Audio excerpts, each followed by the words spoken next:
সে কি দৃশ্য দেখেন, সে নৌকার উপর পড়ে গেছে, फिर नीचे फेले दिल ওনাকে। पीछे देखो, पीछे पीछे देखो,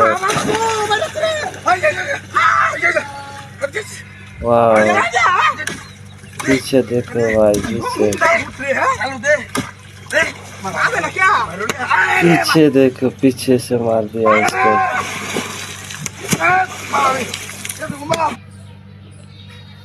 দেখুন দুই বুড়োতে কি রকম অ্যাক্টিং করছে দেখুন। ওই বুড়ো ভাবছে যে উনি একদম ন্যাংড়া, সে কিছু করতে পারবে না, কিন্তু লাস্ট অব্দি দেখুন কি করে উনি।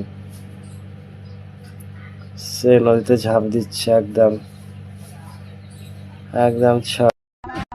শুভ সকাল, গুড মর্নিং, সুপ্রভাত।